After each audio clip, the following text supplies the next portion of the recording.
So my first solve was a 551 with right 5-1 and L as my cube shape. I traced even, so pretty much I'm just going to solve scallop kite into the back like so. Next I have this easy 2-slice CO, which ended up skipping EO.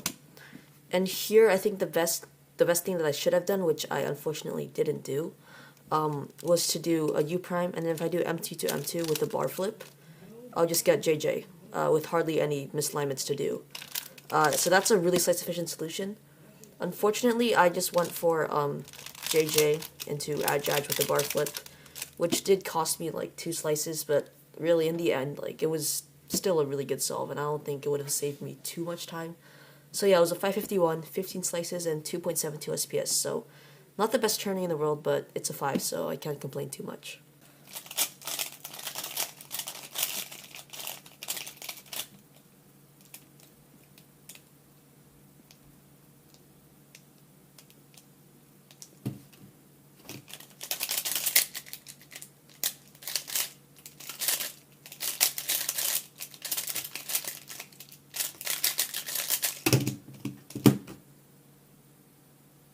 So my next solve was a 1088 with like a lot of lockups. My cube shape was right pawn shield, and I traced even. So rather than directly going into scallop kite, I'm going to do sort of a corner swap here before solving scallop kite. Next I have this 2-slice CO. Then I have 1-1 for EO.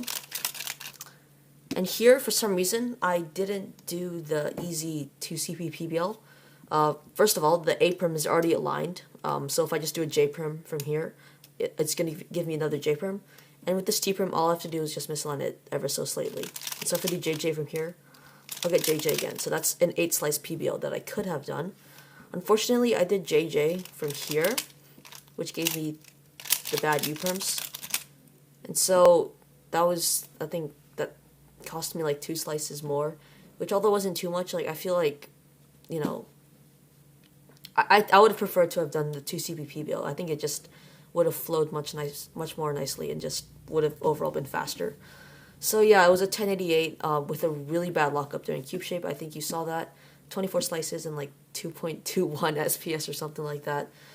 So yeah, this solve really hurt. Really wasn't happy with it. But, you know, it was the worst solve of the average, so not much I can do.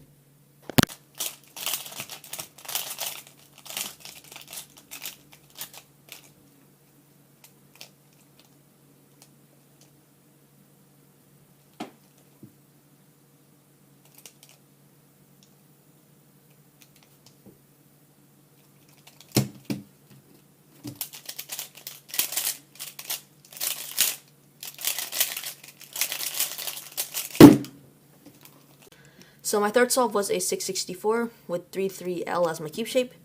And first of all, I traced odd. And so pretty much I'm going to move this 3-3 over and solve pawn-pawn into the front. Next I have this easy 1-slice CO into an easy EO. And here I think the best solution to solve this PBL case would be to misalign this G perm here, which will give me ZZ. This is an easy 6-slice CO. Unfortunately, I ended up misaligning just the R perm, and so that gave me the bad U perm. So definitely could have saved, you know, a few slices there, and I think it would have been a faster time had I forced ZZ instead of 2 U perms. But, you know, it's still a pretty good solve, 664 with 21 slices and 3.16 SPS, I think.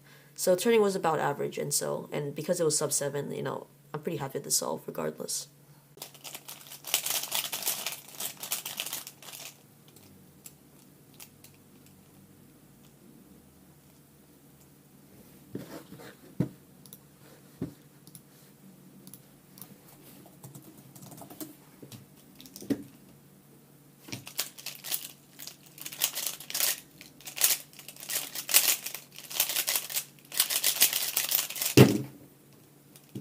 My fourth solve was a 775 with shield left pawn, and so I traced even. So first of all, I'm going to rotate so that orange is on front, and I'm going to solve scallop kite sort of like this, and then I'm just going to turn it in scallop kite like this.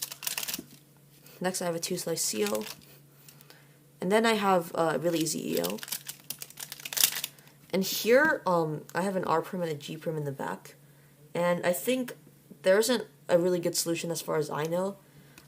What I did was I did a U2D2 and did 2 J-perms.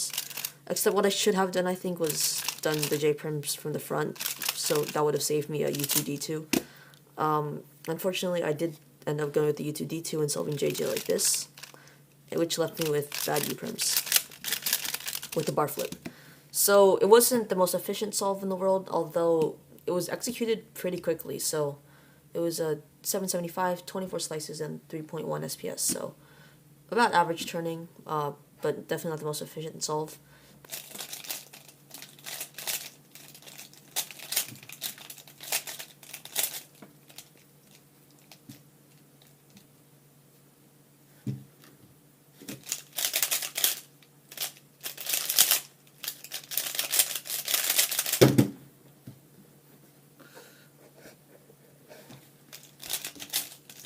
My last solve of the 674 average was a 582 with scallop muffin as my cube shape, so I rotated, and I traced odd, and so pretty much I'm going to move the scallop over, misalign this muffin, and just solve scallop kite like that.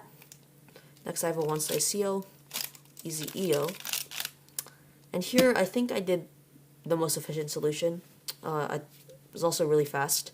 Pretty much I'm just going to do JJ by misaligning both both the UND layers, because if I leave it aligned I'll get a U-perm, and I prefer a Z-perm, and so I'm going to misalign it. And here I decided to do a D before doing my Z-perm. There's not really a specific reason as to why. I think either way, if I did the ADF after or before the Z-perm, it really wouldn't have made a difference. But yeah, so that was a 582, which is pretty nice, with like 20 slices and 344 SPS, which is a bit better than average in terms of turning speed, I think. And it's a sub-6, so really happy with that solve. And so I hope you guys enjoyed the last episode, no, not last episode, 6th episode of Daily Sub-7s. I got a 674 average today, which definitely was not one of my best averages, especially if you take into account my turning speed of these solves, especially the first 2 solves. They were just terrible in terms of turning. But regardless, I still ended up getting a pretty good average. 674 is definitely better than what I average globally. So yeah, that's really all I have to say. Thank you guys for watching, and goodbye.